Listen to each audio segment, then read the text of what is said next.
En el nombre del Padre, y del Hijo, y del Espíritu Santo. Amén. Queridos hermanos y hermanas, les mando este sermón de hoy, de ayer, porque ayer no pude mandar el sermón por varias razones de ocupación, pero hoy el lunes les mando el sermón acerca de la lectura del Evangelio en este domingo según San Mateo, el Evangelio número 11, que se trata de acerca de la parábola que nuestro Señor dijo a sus discípulos y todos los que le oían acerca de cuál es una cosa que nos salva y una cosa que es un obstáculo de salvación. Una parábola acerca de perdón de Dios, qué es lo que nos salva, qué es la misericordia de Dios y qué es lo que es un obstáculo para que obtengamos la misericordia y el perdón de Dios, que es falta de misericordia de nosotros hacia nuestro prójimo. Pues escuchemos qué es esta parábola que nuestro Señor le dijo a sus discípulos y todos los que le oían. Se trata de un amo de casa, un maestro, un hombre que tiene siervos en su casa, y dijo a todos los que le debían algo, pues le preguntó que se le iban a pagar. Y uno de ellos, un siervo, le debía 10,000 talentos. Y como no tenía nada con que pagar, pues dijo su señor de que, pues, que iban a venderlo y así todo lo que él poseía, su familia, y pues que lo que vendría de ingreso de esto, pues con esto iba a pagar. El siervo suplicó a su señor de que le perdonara y que él haría todo para pagarlo, y en aquel instante el Señor le perdona. Pues escuchemos esto y digamos y preguntemos qué es lo que pasa aquí. ¿Quién es este Señor que tiene siervos y quién es este siervo que tiene deuda tan grande de su Señor? El Señor es claro, nuestro Señor Jesucristo, Dios creador de cielo y la tierra, y sus siervos son la humanidad, y especialmente debemos identificarnos con este siervo que tiene tanta deuda de su Señor. Estos somos nosotros, los pecadores, porque la deuda que tenemos de Dios hacia Dios, ante Dios, no se puede calcular, porque desde niñez pecamos, desde niñez nuestra mente, nuestra voluntad es hacia cosas de pecaminosas y cosas viciosas, cosas que están en contra de la naturaleza nuestra, en contra de los mandamientos de Dios. Por eso, el siervo que debe tanto al Señor, tenemos que identificarnos como nosotros mismos. Este siervo somos nosotros. Tenemos pecados innumerables que son imposibles de contar. Igual que este siervo tenía tanta deuda de su Señor. Y unos estudiosos hasta hicieron calculación de cuánto sería 10,000 talentos. Talento era un peso de metal que con esto se calculaba el oro y plata y todo en tiempos del Imperio Romano, de aquellos tiempos. Pues cuánto sería según las calculaciones en nuestro tiempo, o sea, en nuestro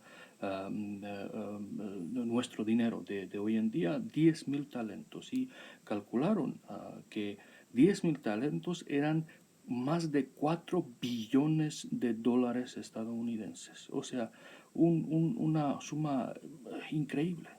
Una suma que este siervo, para él sería imposible de pagar, porque los siervos ganaban tanto, unos cuantos miles de dólares. Esto también calcularon con la información de los historiadores y de todo que tenemos de aquellos tiempos, y calcularon que si viviese cientos y cientos de años, este siervo no podría haber pagado lo que él le debía a este señor suyo.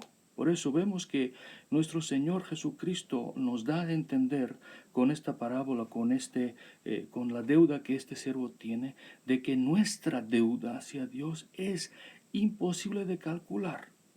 Y por eso, cuando el siervo le pide que le dé tiempo y le va a pagar, y el Señor le perdona y dice, bueno, de acuerdo, te perdono todo.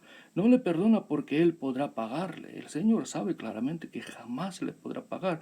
Le perdona simplemente por misericordia. Y esto es lo que tenemos que entender también, de que nosotros nos salvamos no porque hacemos buenas obras, no. Las buenas obras enseñan nuestra voluntad de querer hacer la voluntad de Dios. Nos salvamos porque Dios tiene piedad, misericordia de nosotros, porque Él nos perdona. Esto es lo que nos salva. La gracia vivificante de la misericordia de Dios, esto es lo que nos salva. Porque no es si vamos a calcular las buenas obras que hacemos, no van a hacer nada para equilibrar las malas cosas que hacemos, las pasiones, los terribles pecados que cometemos en mente, con palabra y acción. Por eso dice el salmista David de que si Dios entrara en juicio con nosotros, o sea, si nos examinara según su justicia, igual que hizo este señor al siervo, no, pues vamos a venderte y toda tu familia y todo lo que tienes para que me pagues. Si así nos tratará Dios según justicia, de que paguemos por cada pecado, ¿quién sobreviviría? Dice. Cada boca se sellaría sin poder responder a Dios, porque todos somos pecadores. Desde niñez estamos en pecado. Por eso, si según su justicia Dios nos tratara, nadie se salvaría, porque nadie podría responder por sus pecados. Por eso, no es por buenas obras o no es por justicia de equilibrar buenas obras con malas que nos salvamos. No piensen esto, hermanos. Es por misericordia de Dios. Igual que Dios vio la suplicación, la humildad de este siervo que pedía de todo su corazón le perdonara, y en aquel instante le perdonó. Igual nuestro Señor solo mira nuestra humildad. Esto es lo que requiere. Esto es lo que quiere ver en nuestros corazones, con humildad, no hacer excusas sobre nosotros, sino que aceptar: pequé, mi Señor, perdóname, perdóname, y jamás dejaré, jamás cesaré de pedirte perdón, de pedirte misericordia. Esto es lo que nuestro Señor nos pide, un sincero arrepentimiento. Y según nuestro arrepentimiento, Él nos dará compasión, nos dará misericordia, nos otorgará el perdón de nuestros pecados. Si nos arrepentimos, Él borrará todos los pecados que tenemos y los tachará de la lista del libro de nuestra vida. Su misericordia borrará todo, igual que borró los millones y billones de dólares que este siervo le debía a su Señor. Nuestro Señor también borrará billones de pecados que cometemos ante Él, quebrando sus mandamientos. Tan solo que enseñemos arrepentimiento, con humildad, suplicándole que Él nos perdone. Esto es lo que nos enseña esta parábola en esa parte, pero la parábola no acaba ahí. Cuando este siervo fue perdonado, ¿qué hace él? Sale de la audiencia con su señor, y de repente encuentra a otro siervo, otro de su estado de ser siervo de su señor, ¿no? A quien le debía a él 100 dinarios.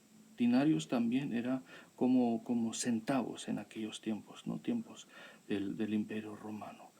Y de repente, este siervo que acaba de ser perdonado, que le remitieron más de 4 billones de dólares, o sea, 10,000 talentos, agarra a su colega de según trabajo, ¿no?, de cuello, y le dice: págame lo que me debes, 100 dinarios. Y 100 dinarios, según las calculaciones para hoy en día, serían unos cuantos $1,000, o sea, mucho, o sea,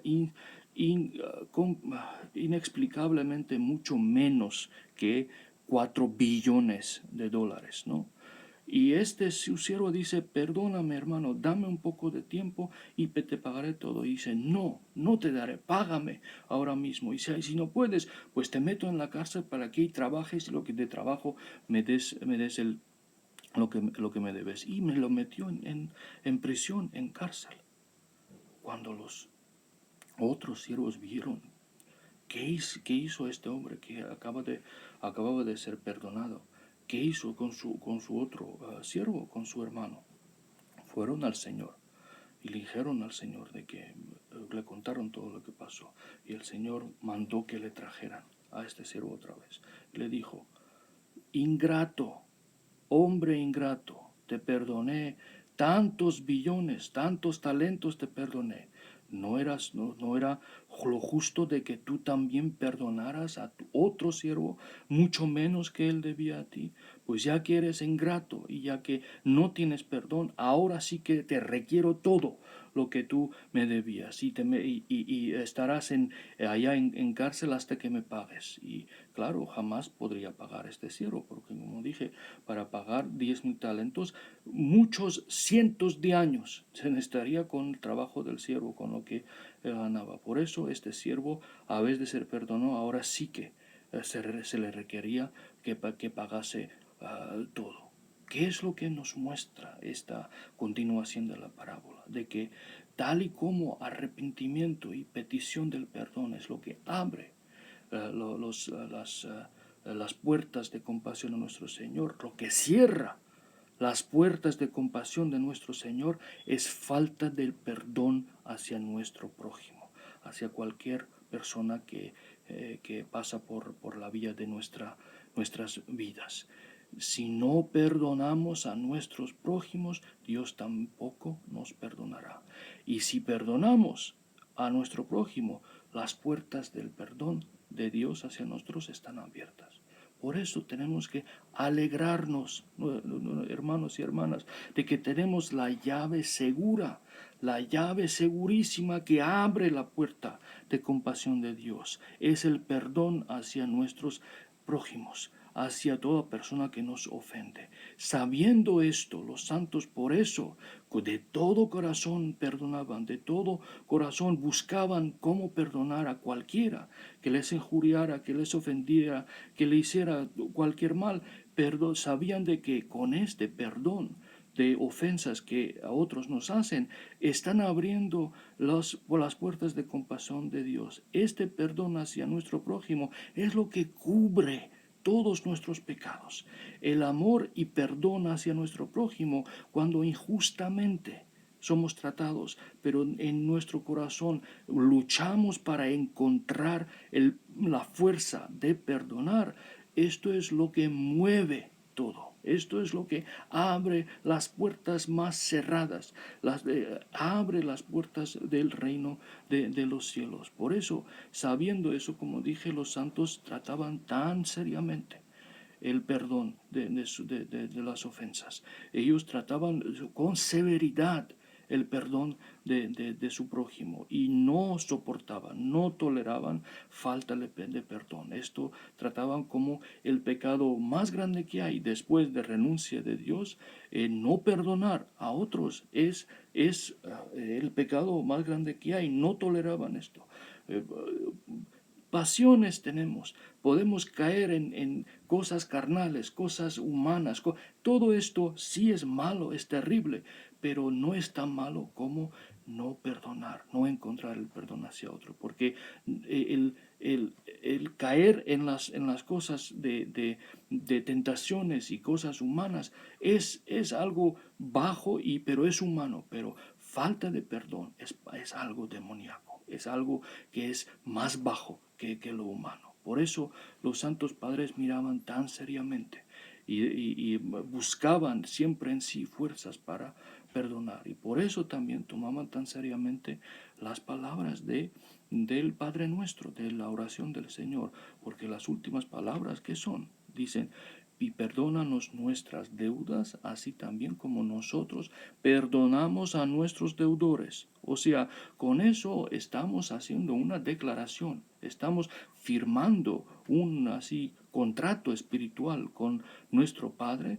de que tal y como nosotros perdonamos a otros, tal y como así también perdónanos nuestros pecados. Esto era de gran alegría para todos los cristianos desde el principio, de gran alegría cada vez que pronunciaban estas palabras, sabiendo de que en sus manos tenían las llaves de compasión, que abre las puertas de compasión de Dios, y lo usaban lo más posible, perdonando, sabiendo de que este perdón, aunque es difícil de hacerlo, aunque nos duele hacerlo muchas veces, porque la gente nos puede ofender terriblemente, quebrar y dañar nuestro corazón terriblemente, sabiendo de que si intentamos, si forzamos nosotros mismos, humillamos nuestro y quebramos nuestro orgullo y perdonamos, con esto se abrirán para nosotros las puertas del perdón de Dios. Pero si no lo hacemos, si no perdonamos a nuestros que nos deben a nosotros, pues con esta oración en Padre Nuestro decimos y proclamamos que Dios tampoco nos perdone a nosotros. Qué terrible esta palabra, qué terrible este contrato que hemos hecho con nuestro Señor, tal y como es de gran consuelo, porque nos da la seguridad de saber de que Dios nos perdona tanto como nosotros perdonamos a otros.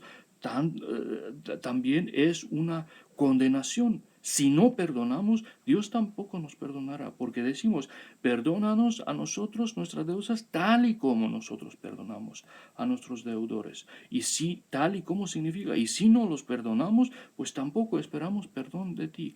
Por eso, hermanos y hermanas, en la iglesia, en tiempos antiguos, y esa práctica se quedó en algunos monasterios en tiempos antiguos, los hermanos que se sabía en la comunidad no se perdonaban entre sí, no les dejaban terminar el Padre Nuestro y decir estas palabras, perdónanos nuestras deudas así como nosotros perdonamos a nuestros deudores. No se les dejaba el permiso de decir, para que no se condenasen. Si un hermano se sabía que no había perdonado a otro, estaba bajo epitimio, o sea, bajo la penalidad de que no dijera las últimas palabras del Padre Nuestro, para que así él no condenase a sí mismo, de que con sus palabras está diciendo de que Dios no le perdone, hasta que se no arrepintiera. Por eso tan serio es el perdón de los que nos dañan, sea amigo, enemigo, sea pariente, sea el que sea. Y es difícil, claro que es difícil, es como va contra el corriente de nuestra naturaleza caída, nuestra naturaleza caída que está atada con orgullo, con soberbia, quiere defender su honor, su dignidad, quiere defender su interés, es parte de nuestro instinto de sobrevivencia de naturaleza caída humana, de defender lo suyo y de tener esta defensa de su dignidad, ¿no? Por eso, perdonar a los que nos pisotean esta dignidad, los que nos lo injuriaron, o los que nos dañaron, o los que mentieron, o los que hicieron lo que sea, perdonar y encontrar en nuestro corazón perdón hasta antes de que nos pidan perdón, ¿no? Ellos mismos. Es como si va algo en contra de nuestra naturaleza caída, pero ahí es el cristianismo, el llamamiento, sumo llamamiento sobrenatural. Por eso los cristianos somos llamados a un estado sobrenatural, porque eso es lo que donde Dios quiere que estemos. Deificación, de ser dioses según la gracia, es un estado sobrenatural. Y si pues tenemos anhelos de estar en un estado tan grande, tan altísimo, tan elevado, pues también los esfuerzos que lo necesitan son sobrenaturales. Si no fuese, si fuese el cristianismo un estado natural al que queremos, pues tampoco los mandamientos de nuestro Señor serían difíciles, pero como el llamamiento es sumamente alto, sumamente noble, es divinización de nuestra naturaleza caída, pues también los esfuerzos que se necesitan van en contra de nuestra naturaleza caída, van en contra de nuestra naturaleza débil que está bajo el dominio del diablo, ¿no? Y sus pasiones que nos atan. Por eso es tan difícil, pero no imposible, hermanos, no imposible. Y sabemos miles y miles veces en vidas de los santos cómo los santos perdonaron a la gente que parecía casi imposible de encontrar perdón para ellos, para nosotros. San Dionisio de Zakynthos, por ejemplo, en tiempos en siglo XVIII, él vivía, era obispo de una isla en Grecia, de Zakynthos, y estaba en su monasterio cuando de repente llama a las puertas un hombre ensangrado y dice: obispo, ayúdame, me están persiguiendo y ayúdame, o sea, asegura que no me van a capturar. Y dijo: sí, entra, hijo, entra. ¿Y quién les estaban persiguiendo? Pues la justicia, porque había matado a un hombre. Y el obispo dijo: bueno, pues sí, claro, te ayudaré, no es mío, hiciste un pecado enorme, pero yo te ayudaré, porque ese es el mandato de nuestro Señor de perdonar. Pero a quién mataste? Y dijo el nombre a quien mató, era el hermano de obispo que había matado. Y el hombre, pobre hombre, pues todo pálido, no le dijo nada, dijo: hijo mío, arrepiéntete, arrepiéntete. Y yo no te pondré en manos de la justicia, yo te ayudaré, pero por tu alma arrepiéntate, hermano, y pide a Dios perdón. Y le dio todo: albergio, le dio comida, le dio se aseguró que no le iban a encontrar, y mintió a las autoridades que no, este hombre no ha pasado acá, y después le dejó ir en paz. Y este hombre, al entender después de que cómo había tratado este hombre al quien le asesinó su hermano, se arrepintió después, y con esto se salvó su alma. Miles de ocasiones cuando cosas así pasan, y lo que nos indica que es posible. Es posible, hermanos. Es doloroso, es difícil, pero es posible encontrar perdón hasta los más terribles pecadores contra nosotros. También les contaré una ocasión, un pasaje de la vida de San Nicolás Planás. El Papa Nicolás era sacerdote en Grecia en siglo pasado, cuya vida tradujimos en inglés. Nuestro metropolita Efrén lo tradujo en inglés, porque tenemos mucha digamos, confianza, mucho amor a este Santo Padre, que murió en 1933, creo, en los años 30 del siglo pasado. Y su hija espiritual, Madre Marta, era como una abuelita a nuestro padre Panteleimon. La conocía muy bien y era una mujer claravidente, o sea, que tenía dones de Espíritu Santo. Este santo varón, Papa Nicolás, durante 60 años de su vida celebró la divina liturgia cada día. 60 años, cada día celebró la Santa Divina Liturgia. Se le conocía a él como Santa Agripnia, o sea, Santa Vigilia, le llamaban en la ciudad de Atenas, porque el hombre celebraba, o sea, cada noche tenía vigilia y cada mañana tenía liturgia. Y así es como vivía. Era casado y después viudo, pero así es como pasó su vida. Por eso era un hombre de suma santidad, de enorme santidad, un hombre lleno de Espíritu Santo. Y a sus hijos espirituales, muchos de nuestros antiguos padres del monasterio los conocen. Madre Marta es como una abuelita para nosotros. Pues acerca de ella les quiero contar que había una ocasión antes de que ella se hiciese monja, que era hija espiritual del padre Nicolás, que le ayudaba siempre a celebrar porque cantaba. Ella era una hija devota espiritual del padre Nicolás. Ella había tenido un desacuerdo, digamos, una pelea con una de sus parientes, y pues no se habían reconciliado, y tenían más o menos relaciones civiles, pero en su corazón aún tenía un rencor contra este pariente suyo. Y una vez en confesión, pues preguntó Padre Nicolás, y mi hijita, pues ¿cómo van las cosas con este pariente tuyo? Pues cosas normales, nos saludamos y ya está. Y Padre Nicolás notó de que no, la cosa estaba mal en su corazón. Ella pues escondía un rencor. Y dijo, cosas tan normales. Pues vamos a ver qué normales que son. Quiero que hagas esto, hija.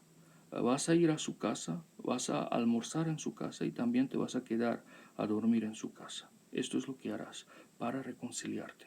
Y esto, Madre Marta dijo, mejor que se hubiera abierto la tierra y me lo tragase, que oír esto de Padre Nicolás. Entonces sí que entendí cuánto rencor tenía, porque quería oponerme, no quería hacer tal cosa. Pero dije, seré obediente y haré la voluntad de mi Padre Espiritual, porque a través de Él es la voluntad de Dios que estoy haciendo. Y voy a hacer lo que Él me dice. Será difícil, pero yo daré el paso y que Dios me ayude. Y eso es lo que hizo. Se invitó a sí misma mira y esto es muy difícil, o sea, que alguien con quien tenemos un disgusto, un desacuerdo, pues invitar a sí mismo y decir, oye, puedes invitar para que almuerce en su casa. Esto es rebajar a sí mismo, ¿no? Pero él lo hizo y se fue a su casa, y cuando contaba la Madre Marta, cuando estaba sentada ahí con la familia de este pariente suyo, con quien tenía una lucha enorme en su corazón, le venían pensamientos y hasta palabras de injuriarlos y decir que estas serpientes que están conmigo, que hice al venir a esta casa, o sea, cosas de los demonios, cómo nos atacan, ¿no? Cuando estamos haciendo la buena obra de humillarnos y hacer el trabajo de reconciliación. Y almorzaron y después ella se quedó a dormir en su casa. Y por la noche esto es lo que pasó. La Madre Marta y esta pariente suya, ambas vieron el mismo sueño. ¿Y qué era el sueño? Vieron al diablo que estaba totalmente quemado, o sea, quemado en su cara, totalmente quemado, y quería atacarlos con mucha furia de que estaba quemado por lo que ellos hicieron.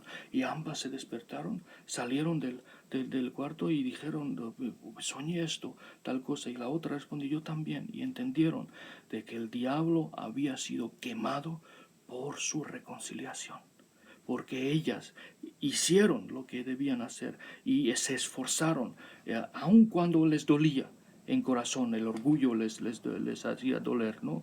Ellas se reconciliaron y pasaron por este fuego de humillarse para encontrar perdón de uno a otro y perdonar uno a otro. Esto es lo que quemó al diablo, porque el que quiere enemistad, el que quiere animosidad, el que quiere que no haya perdón y reconciliación, es el diablo. Él es lo que nos hace difícil encontrar perdón y perdonar. Él es el que nos da todos pensamientos de que no merece tal persona reconciliación, no merece perdón. Él es el que se jubila, o sea, él es que está alegre al poner enemistad entre gente. Pero cuando hacemos la voluntad de Dios de perdonar y encontrar el perdón, aunque nos parece doloroso, aunque nos parece injusto porque nos injuriaron, nos dañaron injustamente, cuando ponemos el mandamiento de Dios de perdonar por encima de nuestro razonamiento y por encima de nuestro entendimiento de lo que es justo, entonces sí que se quema el diablo, porque nosotros no queremos que Dios nos trate con justicia. Queremos que nos trate con misericordia, porque como dije, si nos trata con justicia, nadie se quedará salvo. No merecemos, según justicia, salvarnos. Pues así también nuestro sentido de justicia tenemos que ponerlo abajo y por encima poner misericordia y perdón.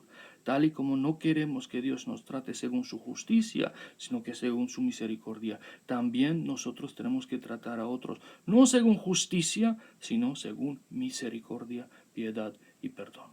Esto es, hermanos y hermanas, lo que lo que hoy lo que leemos, el pasaje de la parábola de nuestro Señor acerca del siervo ingrato, lo que nos enseña, y como vemos está confirmada esta enseñanza tantas veces en la vida de los santos. Pues también quiero decir unas palabras acerca de la transfiguración de nuestro Señor, la fiesta que celebramos el miércoles pasado. ¿Qué es lo que pasó en transfiguración, queridos hermanos y hermanas? Nuestro Señor Jesucristo, 40 días antes de su pasión, llevó a 3 de sus discípulos, a Pedro, a Jacobo y a Juan, hermanos, al monte Tabor, que es un monte en Galilea, un monte que está separado, no es parte de ninguna cordillera de montes, y ahí se transfiguró, lo que dice el Evangelio, que su cuerpo empezó a iluminar, su cuerpo empezó a alumbrar, de su cuerpo empezó a salir luz increíble, y hasta que no se le podía mirar en la cara, como más que el sol brillaba su cara, y hasta sus vestimentos de nuestro Señor, su túnica se hizo más blanca que nieve. Esto es lo que pasó. Pues ¿cuál era esta luz y por qué nuestro Señor hizo que los apóstoles lo vieran así? Esta luz es la luz increada, la divinidad, la luz que es el poder, la gracia de Dios que siempre salía del cuerpo de nuestro Señor. Porque el cuerpo de nuestro Señor, naturaleza humana, está desde la concepción de nuestro Señor en el vientre de la Virgen María, está unida sin mezclar y sin separación con su divinidad. Por eso su cuerpo está empapado en esta gracia divina. Su cuerpo siempre iluminaba esta gracia, pero él dejó que sus apóstoles vieran esto en aquel momento. Y esta luz no es una luz creada, no es una luz como luz eléctrica o como luz del sol, que son luces creados, ¿no? Y según átomos y moléculas de parte de creación, no. Es la luz que es la común energía, la común poder, el común gracia de la Santísima Trinidad. Con esta luz, con esta gloria, con este poder, la Santísima Trinidad creó el cielo y la tierra. Y esta es la gloria, el poder que sostiene toda la creación. Es la gloria, el poder y la luz que santifica a todo hombre que quiere santificarse. Esta es la luz que nuestro Señor enseñó a sus discípulos que Él posee según su naturaleza divina, y esta luz también se hizo parte de su naturaleza humana por la unidad que dos naturalezas tienen en su persona divina, ¿no? Por eso esta es la luz increada de Tabor, luz increada que nosotros también tenemos que poseer, queridos hermanos y hermanas. Esto es lo que nuestro Señor nos dice, de que esta luz es lo que quiere con que nosotros también nos iluminemos, con que Él quiere que también nos llenemos. Y esto es lo que santos hicieron. ¿Cuántas veces en la vida de los santos vemos que los santos alumbraban, iluminaban con esta luz? De que la luz se hicieron tan puros en su corazón, que esta luz del Señor vino y habitó en sus corazones, que ellos también empezaron a iluminar con esta luz. Cuando Moisés bajó del monte Sinaí al hablar con el Señor allá, esto estando 40 días, él iluminaba con su cara, tanto que el pueblo de Israel no le podía mirar en su cara. Igual muchos otros santos, más recientemente que sabemos todos, a San Serafín de Sarov, en su conversación con su discípulo Motovilov, le enseñó la luz increada que habitaba en él. Cuando miró una vez Motovilov en su cara, estaba como sol iluminando su cara. Es la misma luz que iluminaba a San Serafín, que salió de nuestro Señor también en Monte Tabor. Sabemos hasta en nuestro monasterio, por ejemplo, San Filaret, nuestro protector de nuestra misión en México, visitaba muchas veces nuestro monasterio en Boston, le encantaba quedarse con nosotros. Una vez vino a visitar y vino en nuestro monasterio, en que entonces vivía un padre de Monte Athos, padre Atanasio, que era un hombre santo y estaba ya en su cama preparándose para morir. No estaba moribundo, pero ya estaba débil. Y nuestro Yeronda, nuestro anciano Panteleimon, dijo a Metropolita Efrén, a Filaret, que viniese a bendecir a este padre Atanasio, ¿no? Y él vino y le bendijo y le dijo unas palabras y después se fue. Y padre Atanasio preguntó a padre Panteleimon, padre, ¿quién era ese hombre que vino a visitarme hace poco? Dijo, ¿cómo? ¿No sabes que es metropolita nuestro, Vladica Filaret? ¿Cómo así? Porque no le vi la cara. ¿Cómo que no le viste la cara? Solo vi luz que salía de ahí, alumbraba que ni podía mirar en la cara. Ven como en nuestros tiempos hasta los santos iluminan con esta luz increada que es la gracia de Dios. Y esta luz es la que vemos que de nuestro Señor salía porque le pertenece según naturaleza divina. Y nosotros, pues si Dios nos hace dignos de que también nos llenemos de esta luz que es la gracia de Dios, pues también que Dios conceda de que iluminemos también, aunque somos pecadores. Por eso, esa es, ¿y por qué pues nuestro Señor? La pregunta, ¿por qué nuestro Señor hizo que sus discípulos vieran esta luz? Para que 40 días después de este acontecimiento, cuando ellos verían a nuestro Señor traicionado, que le escupían en la cara, que iban a torturar y le van a colgar sobre la cruz como un criminal, ellos no pensaran que esto pasó según que esto lo que pasó no era según su voluntad, o sea que fue capturado en contra de su voluntad, sino que todo lo que pasó, aquella muerte indigna que nuestro Señor sufrió por nosotros, dejó que pasase a Él, que Él tenía poder a librarse de esto, porque es Dios encarnado y por gloria que sale de Él, pues él es creador del cielo y la tierra, porque esta es la gracia que creó y sostiene la tierra, que alumbraba desde su cuerpo. Pues si Él es el creador del cielo y la tierra, no podía evitar de que le capturaran y que le traicionaran y que le colgaran sobre la cruz. Claro que podía, pero era su voluntad de hacer, de sufrir sobre la cruz, porque a través del sufrimiento de la cruz Él nos libera de la muerte.